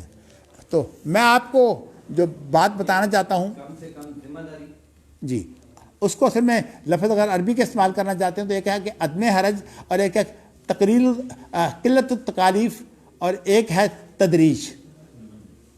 تو اس کے یہ عام طور پر شریعت کے 3 مزاج بتائے جاتے ہیں، اور اس مزاج کو بتانے کے لیے جو ہے وہ ہمارے ہاں قواعد فقہیہ ہیں۔ اب آپ کو جو ہے وہ ایک بات تو یہ معلوم ہوئی کہ مباح کاموں کے علاوہ جو کام شریعت کے اندر مستحب ہیں یا واجب ہیں ان کے اندر کسی مشورے کی ضرورت نہیں ہے، لیکن اگر کوئی انسان مشورہ کر لے تو حرج کوئی نہیں ہے۔ آپ کو یہ پتہ ہے کہ یہ کتاب بخاری جو آپ کے سامنے ہے، امام بخاری نے اس کے جتنے بھی عنوان باندھے ہیں ان تمام سے پہلے امام بخاری نے استخارہ کیا ہے، اور باقی علمی میدان میں تو امام بخاری کہتے ہیں کہ جب تک انسان اپنے سے بڑے عالم سے، اپنے برابر والے سے اور اپنے سے چھوٹے سے مشورہ جو ہے وہ تبادلہ خیال نہ کرے، اس وقت تک اس کا علم ہی پورا نہیں ہوتا، چھوٹے والے سے بھی۔ یہ کسی کا قول ذکر کیا ہے اپنا کتاب العلم کے اندر امام بخاری نے۔ تو کہنے کا مقصد یہ ہے کہ امام ہاں اب وہ کہتے ہیں کہ اس سے ایک مسئلہ اور نکلتا ہے، وہ ہے ذرا مشکل لیکن آپ کو سمجھ لینا چاہیے۔ جب اصول یہ ہے کہ معاملہ دنیاوی ہو یا دینی ہو، اس کی بنیاد جو ہے وہ شریعت ہے، بلکہ یہ جو لوگ خاص طور پر مسئلہ پیدا کرتے ہیں نا حدیث اور سنت کے فرق کا، تو وہ کہتے ہیں حدیث میں تو وہ ساری باتیں آ جاتی ہیں جن کا تعلق شریعت سے نہیں ہے، حتیٰ کہ نبی اکرم کی بچپن کی باتیں، نبوت سے پہلے۔ تو عام طور پر کہتے ہیں جی حدیث ہم اس کے پابند نہیں، ہم تو سنت کے پابند ہیں. لیکن ہم عام طور پر اس کا جواب یہ دیا کرتے ہیں کہ اصل بات یہ ہے کہ یوں بات نہیں ہے. نبی اکرم صلی اللہ علیہ وسلم نے یہ فرما دیا کہ نبوت سے پہلے میری بات کی آپ پابندی نہیں ہے. تو اللہ کے رسول کے کہنے سے جو ہے وہ پابندی اٹھی ہے. تو اس کا مطلب ہے کہ جو مباح ہے وہ بھی آپ کا حکم ہے. اصل میں یہ جو لفظ ہے نا یہ بڑا خطرناک لفظ ہے فقہا کے درمیان. فقہا کی ایک بہت بڑی تعداد کہتی ہے کہ مباح وہ ہوتا ہے جس کے لیے کوئی شرعی حکم نہ ہو، اور یہ وہ ہیں جو قرآن و سنت کو کامل نہیں مانتے. ان کے نزدیک ایک میدان، بلکہ اس کے لیے ہمارے جو جدید قانون دان ہے یا اسم ظفر کی زبان میں آپ کو بتانا چاہتا ہوں، اس نے ہمارے ہاں جب کلاسیں شروع کی، اسم ظفر میرے ساتھ تھے جب ہم نے 1981 کے اندر یہ قانون دانوں کی ٹریننگ شروع کی تھی.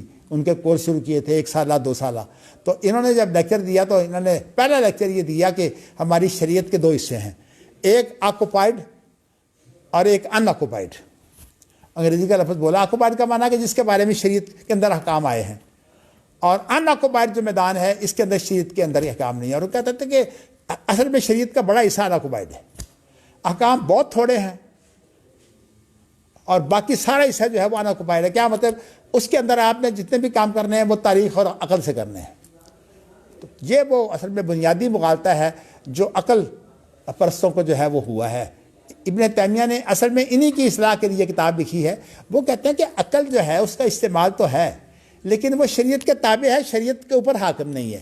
جو ماتریدیہ ہیں یا یہ جو اس وقت معتزلہ ہیں، ان کے ہاں جو ہے اصول یہ ہے کہ شریعت محدود ہے، اور جو نہیں، عقل کا کام یہ ہے کہ وہ فیصلے کرے. تو اس لیے معتزلہ کے نزدیک اللہ رب العالمین جو ہیں وہ انسانوں کی عقل کے پابند ہیں. ہاں، حسن و قبا عقلی. ماتریدیہ جو ہے وہ اس بات کے قائل ہیں کہ شریعت کی بنیادیں تو خیر وہ کہتے ہیں کہ وہ عقلی ہیں. بنیادوں سے مراد یہ ہے کہ اللہ کا وجود اور اللہ کے بارے میں ماتریدیہ جو ہے وہ اس بات کے قائل ہیں کہ وہ تو عقلی ہیں، لیکن اس کی جو تفصیلات ہیں بعد میں جزا اور اس طرح کی چیزیں جو اس کی تفصیلات ہیں فروعی، وہ جو ہیں وہ ہم شریعت سے دیں گے. گویا کہ انہوں نے عقل اور شریعت کو ملا کر جو ہے ایک بنیاد دی ہے. تو ماتریدیہ اور اشاعرہ جو ہیں وہ بھی وہ کہتے ہیں کہ بالکل اس معاملے میں جو ہے آپ اپنی عقل کو استعمال نہیں کریں گے، بس آپ کے سامنے اللہ کا حکم ہے. تو اس کی کچھ تفصیل ہے، لیکن انشاءاللہ کسی وقت آپ کو اس کی پوری تفصیل میں آپ کو بتاؤں گا. لیکن اس وقت مجھے آپ کو صرف یہ بتانا ہے کہ ہم نے مدینہ یونیورسٹی میں جب ہم نے پڑھا ہے تو اس وقت یہ موضوع جو ہے میں پڑھایا تھا شیخ عبدالقادر شیبۃ الحمد نے. تو ان کی ایک اپنی کتاب ہے جو انہوں نے مستصفیٰ غزالی سے اس کا اختصار کیا ہوا ہے، اور اس کا نام ہے امتاع العقول. امتاع العقول. تو میری لائبریری میں نہیں ہے، میری لائبریری سے چوری ہو گئی تھی یہ کتاب، کسی عالم نے چوری کر لی تھی. تو یہ کتاب جو ہے وہ میں نے مجھے تو وہاں سے ملی تھی نا، جب میں پڑھتا تھا اس وقت ملی تھی. تو شیخ عبدالقادر شیبۃ الحمد نے ہمیں یہ بتایا تھا کہ مباح جو ہے یہ شرعی حکم ہے، جبکہ ماتریدیہ کے ہاں جو ہے یہ مباح جو ہے یہ شرعی حکم نہیں ہے. نہیں، مستحب بہت چیز ہے. اسی لیے جو ہے وہ ابن اعظم نے جو حکم شرعی اس کی قسمیں 3 کی ہیں. وہ کیا؟ ایک واجب اور ایک حرام اور ایک مباح. وہ مستحب کا قائل ہی نہیں ہے. مکروہ کو بھی مباح میں نہیں، مکروہ جو ہے وہ تحریم کا، وہ حرام کے ساتھ. اگرچہ اس نے تشریح کے اندر اس کی کتاب ہے جو ہمارے ظاہری ہے نا عالم مولانا عبدالسلام بھٹوی صاحب، انہوں نے یہ جامعۃ الدعوہ جو ہے اس کے اندر نصاب میں شامل کی تھی کچھ عرصہ، لیکن اس میں ہے کچھ بھی نہیں اس کتاب میں. اس کا نام ہے نظرۃ الکافیہ فی اصول الدین، ابن اعظم کی کتاب ہے. اس کے اندر بھی اس نے لکھا ہے کہ حکم صرف 3 ہیں. لیکن بعد میں اس نے جو ہے ان کو شامل کر لیا ہے، ان کو مباح کے اندر، یعنی مباح کی اس نے ایک قسم بنا دی ہے مستحب، اور ایک مباح کی قسم بنا دی ہے اس نے مکروہ. تو اس نے مباح کے اندر ان کو بھی شامل کر لیا ہے، یعنی ویسے اس کو استعمال کیا لیکن مباح کی ایک قسم بنا کر. اصل میں ابن حزم کا جو ہے وہ یہ جو تصور ہے نا بڑا قیمتی ہے کہ شریعت جو ہے وہ کامل اور جامع ہے. تو اس لیے کامل اور جامع ہے. جی ہاں، اس کے یہی دلائل ہے نا، لیکن یہ اس کا تصور جو ہے یہ وہی ہے جو اہل حدیث کا ہے. اگرچہ ابن خلدون اس کو اہل حدیث میں شامل نہیں کرتا، لیکن جو ہے وہ شارستانی نے اس کو اہل حدیث میں شامل کیا ہے. تو آپ چلیے یہ بات صاحب دوسری طرف سے، آپ مجھے ہمیشہ بات سے ہٹا کر دوسری طرف نکالتے ہیں. تو آپ اس کا تفصیل کیوں کرتے ہیں؟ رہنے دیں، جب میں نے چھوڑ دیا آپ بھی چھوڑ دیں. اچھا جی، اب یہ 3 چیزیں آ گئیں. اچھا، فیضا وضاح الکتاب و اب سننا، جب اللہ کی کتاب اور سنت کسی چیز کی وضاحت کر دے، لم یتعدوا الی غیرہ، اس وقت جو ہے آپ کسی اس کے علاوہ بات کی طرف نہیں جا سکتے. کیا مطلب؟ کہ کتاب و سنت کے اندر جو چیزیں مباح ہیں نا، مشورہ صرف ان چیزوں میں ہوگا. اور دوسرا مسئلہ آپ کو بتا چکا ہوں کہ امام بخاری کے نزدیک جو ہے وہ کتاب و سنت کامل اور جامع ہے. اس اعتبار سے فَإِن تَنَازَعْتُمْ فِي شَيْءٍ وَمَخْتَلَفْتُمْ فِيهِ مِنْ شَيْءٍ، ان دونوں کے اندر حکم ایک ہی ہے کہ آپ کتاب و سنت سے اس کا فیصلہ کریں گے. کتاب و سنت جو ہے وہ کامل اور جامع ہے. یہ کل کی بات تھی. اچھا، اب یہ بات تو آ گئی ہے. اب آگے چلیے. ابو بکر، تو اب معاملات پہلے تو لائے ہیں. امام بخاری نے اپنا ایک موقف پیش کر دیا ہے، اور یہ امام بخاری عام طور پر پیش نہیں کرتے اپنا موقف. سوالیہ نشان کی صورت میں جو ہے وہ ایک، یا مسئلے کی صورت میں عنوان باندھ کر جو ہے آگے حدیث لے آتے ہیں. عام طور پر کچھ وضاحت اونچی ہوتی ہے ترجمۃ الباب میں بعض پہلوؤں کی طرف، لیکن یہاں امام بخاری نے کس طرح اپنا موقف جو ہے زوردار انداز سے پیش کیا ہے. اچھا، اب اس کے لیے پھر دلائل، اور پہلے تو دلائل تھے جو احادیث سے تھے، اب یہ جو دلائل ہے یہ خلفاء راشدین سے ہیں. وعلیکم السلام ورحمۃ اللہ. ابو بکر قتال من منع الزکوٰۃ، ابو بکر کی رائے یہ تھی کہ جنہوں نے زکوٰۃ روک دی ہے ان سے لڑائی کریں. اور میں آپ کو بتا چکا ہوں کہ زکوٰۃ کے وہ منکر نہیں تھے، انہوں نے مرکز کو زکوٰۃ دینے سے انکار کیا تھا. اور ان کی دلیل یہ حدیث تھی کہ تؤخذ من اغنیائہم فترد علی فقرائہم، کہ ان کے وہ اغنیا سے لے کر اسی جگہ کے فقراء کو تقسیم کر دی ہے. آپ پھر جو ہے وہ اس بات میں نہیں، درمیان میں آپ نے نہیں بولنا، آپ چلنے دیں، موضوع سے مار جاؤں گا. تو آپ جو ہے وہ اب آگے چلیے کہ بات میں کیا کر رہا تھا. ہاں، تو یہ تو ان کی دلیل ہے نا. لیکن ابو بکر یہ کہتے ہیں کہ نہیں، انہوں نے چونکہ مرکزیت کو ختم کر دیا تھا، اور انہوں نے کہا کہ اگر مرکزیت ختم ہو گئی تو پھر اس کے بعد کبھی یہ مرکزیت قائم نہیں ہوگی. تو اسی ابو بکر صدیق رضی اللہ تعالیٰ عنہ نے کہا، دلیل تو ان کی یہ تھی جو امرت ان اقاتل الناس، اصل میں جو ہے وہ حضرت عمر نے یہ دلیل دی تھی کہ امرت ان اقاتل الناس حتی یقولوا لا الہ الا اللہ. جب حضرت عمر نے کہا نا کہ آپ کن لوگوں سے لڑائی لڑ رہے ہیں، جبکہ اللہ کے رسول کا یہ ارشاد ہے کہ مجھے ان لوگوں سے لڑنا ہے جنہوں نے لا الہ الا اللہ نہیں کہا. تو ابو بکر صدیق نے پھر اس کے بعد جو ہے وہ کہا کہ بات صرف اتنی نہیں ہے، حدیث ذرا پوری جو ہے وہ کیا ہے. پوری حدیث یہ ہے کہ امرت ان اقاتل الناس حتی یقولوا لا الہ الا اللہ فاذا قالوا لا الہ الا اللہ عصموا منی دماءہم واموالہم الا بحقہا. حدیث پوری یوں ہے کہ جب انہوں نے لا الہ الا اللہ کہہ دیا تو اب انہوں نے اپنے خون بھی بچا لیے، اپنے مال بھی بچا لیے، الا بحقہا، مال کا جو حق ہے وہ باقی ہے. تو زکوٰۃ تو مال کا حق ہے. یعنی اصل فلسفے آنا اگر انداز اختیار کریں تو پھر یہ ہے کہ زکوٰۃ مال کا حق ہے، اور زکوٰۃ کے علاوہ جو حقوق ہیں وہ انسانوں کے ہیں، وہ مال کے نہیں ہیں. یعنی اگر آپ زکوٰۃ دے دیں تو مال کا حق پورا ہو جاتا ہے. اس کے بعد پھر انسانوں کے حقوق جو ہیں وہ الگ ہیں. بات المال علی حبہ ذوی القربی والیتامی والمساکین وابن السبیل. اب یہ مسئلہ بھی بڑا خطرناک ہے، اس کی اگر میں وضاحت کر دوں تو انشاءاللہ تعالیٰ 4 لیکچروں کے اندر بھی یہ ختم نہیں ہوگا. تو اس لیے میں تو ایک اشارہ کر کے آگے بڑھ جاتا ہوں. تو اچھا اب آگے ذرا آپ چلیے. ابوبکر کی یہ رائے تھی تو عمر نے کہا کیف تقاتلو، جب اللہ کے رسول کا ارشاد ہے امرت ان اقاتل الناس، یہاں جو ہے یہ ظاہریہ کا ایک انداز ہے کہ ہمیں قتال کا حکم دیا گیا ہے. تو میں نے اپنے اہل حدیث ظاہریوں کو جو جواب دیا تھا، میں نے کہا تھا کہ یہاں قتال کا حکم نہیں ہے، یہاں جو اصل بات ہے نا وہ حتیٰ یقولو اس کا حکم ہے. اس لیے کہ جو چیز وارد ہوتی ہے نا وہ اصل کی بجائے جو اس کا جو تابع ہوتا ہے نا اس پر وارد ہوتی ہے. تو یہاں جو تابع ہے وہ حتیٰ، وہ کیا لفظ ہے، حتیٰ یقول لا الہ الا اللہ. تو یہ جو ہے امر کا ورود تو ویسے بظاہر قتال پر ہے، لیکن اصل مراد قتال نہیں ہے. جیسے ہم کہتے ہیں نا میں نے عالم آدمی نہیں دیکھا، کیا مطلب اس کا کہ میں نے کوئی مرد نہیں دیکھا،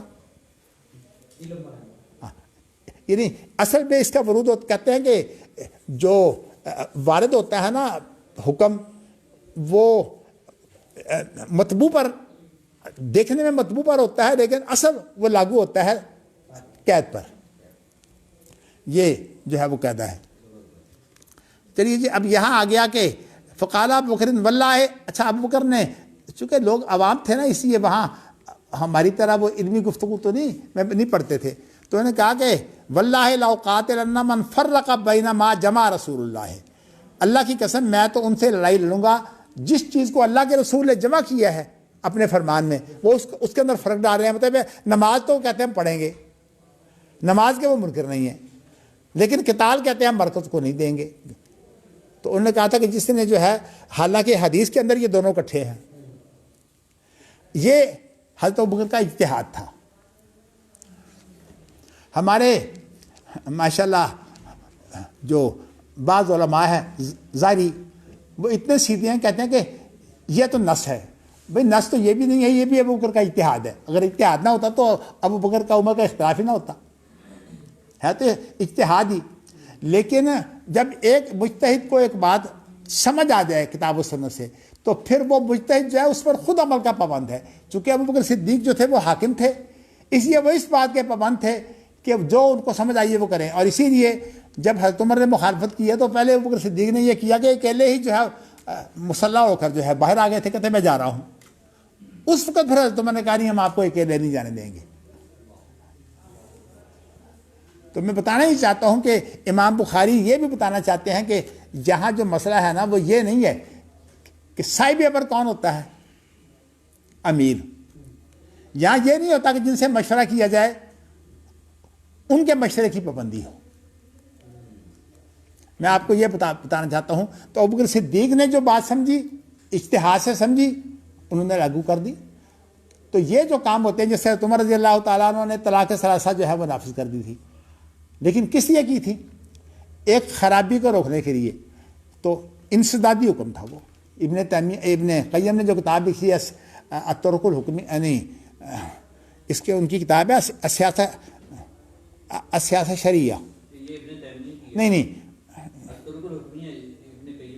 نہیں اغاثۃ اللفان، اغاثۃ اللفان جو انہوں نے کتاب لکھی ہے نا، اس کے اندر انہوں نے یہ بات کی ہے کہ اصل میں یہ انسدادی حکم تھا، لیکن لفظ انہوں نے استعمال کیا سیاسی حکم.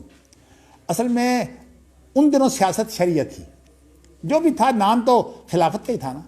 ہمارے ہاں تو اب سیاست مکیاولی ہے نا، یہ تو جھوٹ اور فریب ہے، اس لیے اس کا تو نام لینا ہی گناہ ہے. جو آدمی اس میں گیا وہ گیا. مکیاولی سیاست کا معنی دھوکا ہے. تو اب صورتحال جو ہے وہ یہ ہے کہ اب آپ کو میں نے جو بات بتائی ہے وہ یہی بتائی ہے کہ ہاں جی حضرت عمر رضی اللہ تعالیٰ عنہ پھر بعد میں آپ کے پیچھے لگ گئے. اچھا اب ابو بکر صدیق نے ان کے مشورے کی پرواہ نہیں کی. اس کانا عندہ حکم رسول اللہ، اس لیے کہ ان کو جو اللہ کے رسول کا ارشاد جو سمجھ آیا تھا، جو ان کا اپنا استدلال تھا، اپنا اجتہاد تھا، ان کو جو سمجھ آیا تھا انہوں نے اس پر عمل کرنا تھا.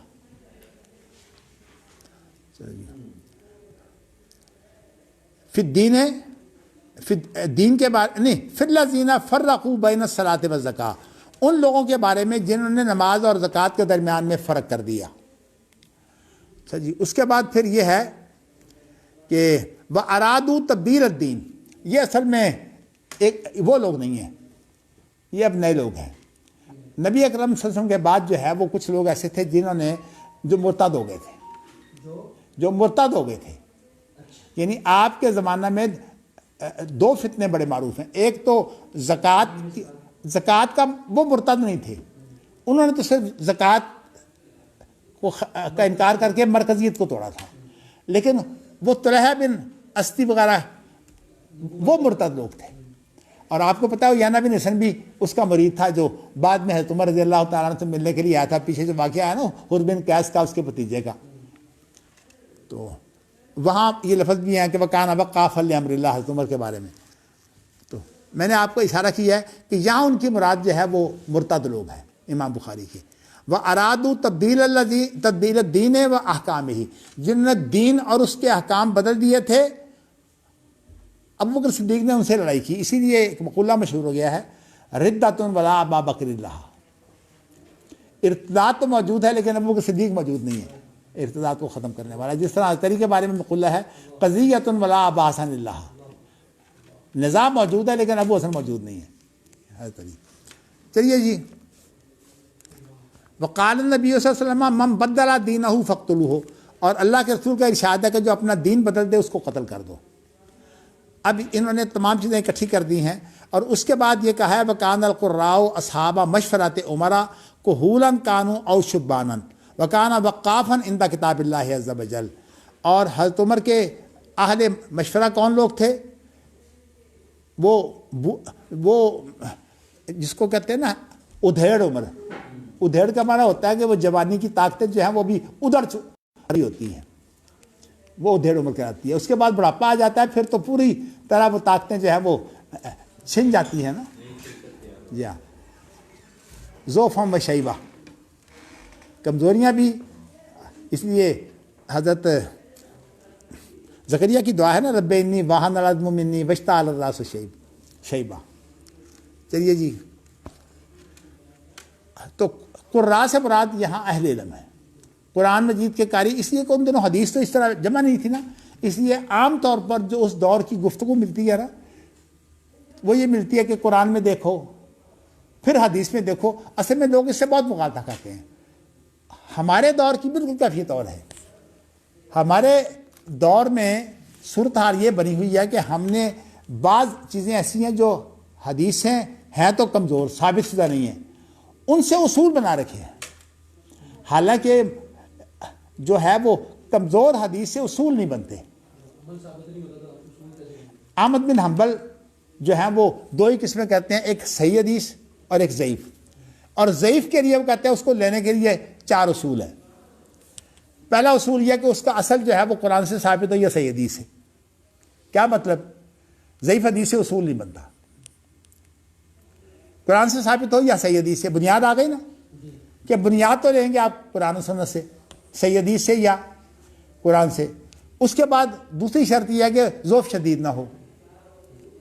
میں انشاءاللہ آپ کو کل بتاؤں گا انشاءاللہ میں اس لیے کہتا ہوں، پتہ نہیں کل زندگی بھی آتی ہے کہ نہیں، تو کل انشاءاللہ آپ کو بتاؤں گا انشاءاللہ کہ وہ حدیث جس کے اندر کو تھوڑا سا بھی ذوف ہو اس سے آپ اصول نہیں بنا سکتے.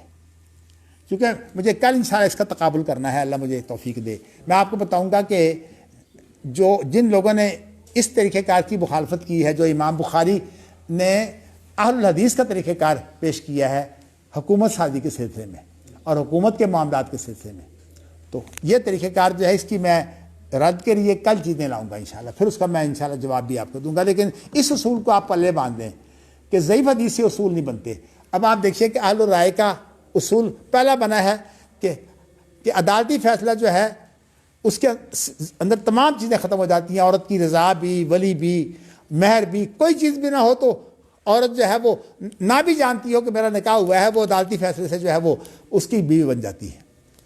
یہ ان کا اصول جو ہے آپ جانتے ہیں کہ یہ بھی حضرت علی کی اس کمزور حدیث سے، حضرت علی کو اس کمزور قول سے لیا گیا ہے. اور اس کے بارے میں بھی میں انشاءاللہ کل بتاؤں گا، اس لیے کہ اس قول کے بارے میں میں نے آپ کو بتانا ہے کہ جو قول جو ہے اس کے بارے میں استعمال کیا گیا ہے، تو انشاءاللہ کل صحیح۔ لیکن آپ نے جو اس چیز پڑھی ہے وہ یہ پڑھی ہے کہ حضرت عمر یہ نہیں دیکھتے تھے عمر کیا ہے، وہ دیکھتے تھے کہ وہ جو ہیں وہ اہل علم ہوں اور امین ہوں، اور جو مشورہ ہے وہ صرف مباح امور میں ہو، جو پہلے 3 شرطیں آ گئی۔ چلیے جی، اب یہاں تک تو میں نے بات کر دی ہے، باقی جو اس کے یہ جو موقف ہے امام بخاری نے یہ اہل الحدیث کا موقف پیش کیا ہے۔ اہل الحدیث سے مراد سعید بن مسیب کا جو مکتب فکر ہے اس کا موقف پیش کیا ہے کہ ان کے نزدیک جو ہے وہ اصل چیز یہ ہے، دیکھیں نا یہ تینوں چیزیں، امین ہونا یہ کوالٹی ہے، اور اہل علم ہونا یہ بھی کوالٹی ہے، اور اسی طرح جس کے بارے میں مشورہ ہو رہا ہے اس کا مباح ہونا یہ بھی شریک حکم ہے۔ تو میں آپ کو جو ہے وہ یہ بتانا چاہتا ہوں کہ جو اہل الحدیث ہیں ان کے ہاں کوالٹی کی اہمیت ہے، کوانٹٹی کی نہیں ہے۔ یہ مطلب یہ ہے کہ ایک اہلیت کی بات ہے۔ ہمارے دستور کے اندر بھی ایسے الفاظ موجود ہیں، لیکن اس کا استعمال اتنا جو ہے وہ، چونکہ ہمارے دستور کی روح جو ہے وہ کوالٹی ہے ہی نہیں۔ جو انتخاب کا جو طریقہ ہے نا مکیاولی سیاست میں، اس کے ذریعے سے کبھی کوئی جو ہے آدمی جو ہے نا ایک اعلیٰ معیار کا دیندار یا عالم وہ کبھی منتخب نہیں ہو سکتا۔ اس کے اندر ہمیشہ وہ لوگ ہوں گے جو دھوکے باز ہوں گے، حتیٰ کہ ہمارے علماء جو سیاست میں ہیں سب سے پہلے وہ دھوکے باز بنتے ہیں۔ میں نام نہیں لیتا، لیکن آپ کو میں کیا بتاؤں کہ کتنے بڑے بڑے دھوکے جو ہیں وہ خود میرے ساتھ ہوئے ہیں، اور جن لوگوں نے کی ہے میں آج تک بھی ان کی باتیں جب یاد کرتا ہوں تو میں کہتا ہوں کتنا بڑا دھوکہ ہمارے ساتھ ہوا ہے۔ تو میں آپ کو بتانا ہی چاہتا ہوں کہ ہماری سیاست تو دھوکے کی سیاست ہے، اس لیے ہم یہ جب کہتے ہیں دین اور سیاست تو اس سے مراد میں کیابلی سیاست ہوتی ہے۔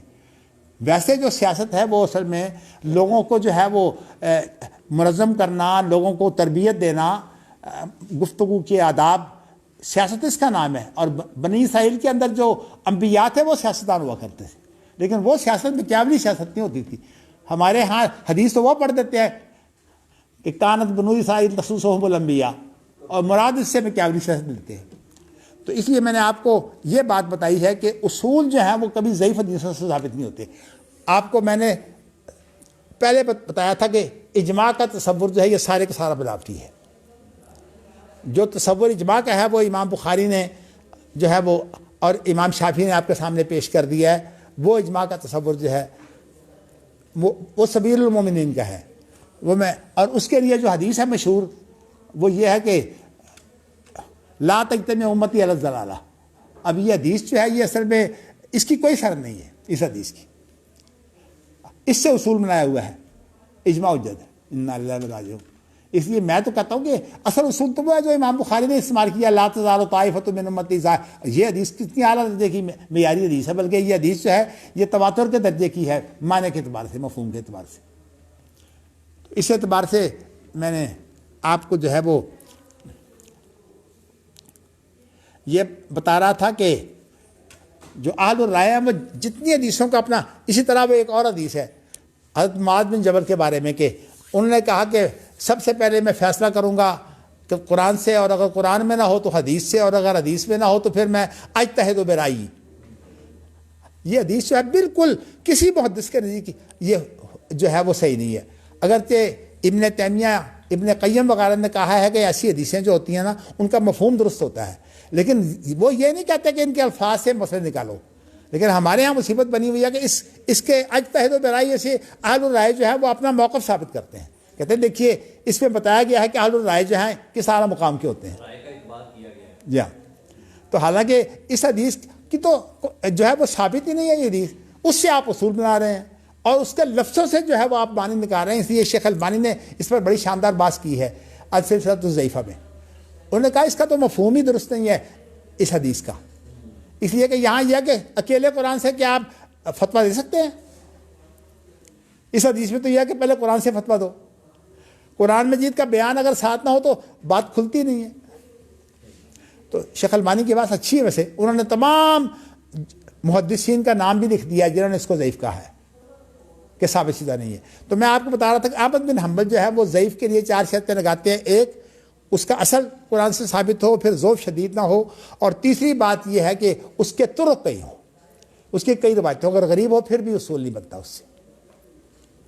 اور یہ جو چیز ہے یہ آپ کو میں انشاءاللہ آپ مجھے یاد کرانا، امام ترمذی کے حوالے سے کل میں آپ کو بتاؤں گا۔ ترمذی کی ایک کتاب ہے العلل الکبیر، اس کے اندر اس پر بڑی اچھی بات ہے، تو میں اس کے بارے میں لیکن کل میں بتاؤں گا نا اس اصول کو، تو پھر اس کے لیے میں انشاءاللہ آپ کو حوالہ بھی بتاؤں گا، تو انشاءاللہ۔ چوتھی شرط یہ ہے کہ ان تمام کے باوجود ضعیف حدیث پر عقیدہ نہیں رکھا جا سکتا۔ بات ساری ختم ہو گئی، جس پر آپ عقیدہ نہیں رکھ سکتے اس کا معنی یہ ہے کہ آپ اس کو شریعت مان کر نہیں عمل کر سکتے۔ تو یہ اصول، یہ امام احمد بن حنبل کے تو اصول یہ ہیں، اور یہ اصول وہ ہیں جو اہل الحدیث کے ہیں۔ آپ کو پتہ ہے کہ امام احمد بن حنبل نے ایک کتاب لکھی ہے، اور ان کی کتاب ہے اطاعت رسول پر، ناسخ و منسوخ پر بھی ہے اور اطاعت رسول پر بھی ہے۔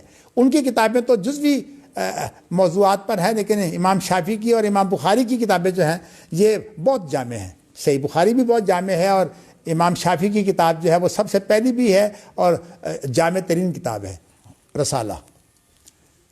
چلیے جی، اب اتنی بات ہو گئی ہے، باقی انشاءاللہ تعالی کل صحیح۔ آپ کو میں نے کہا تھا سوالات لکھ کر لانے ہیں، لائے ہیں آپ؟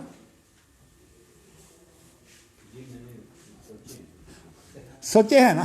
ماشاءاللہ، سوچ نہیں کام دے گی، یہاں لکھ کر لائیں، اس لیے کہ سوچ تو یہی ہے کہ آپ چاہتے ہیں کہ جہاں میں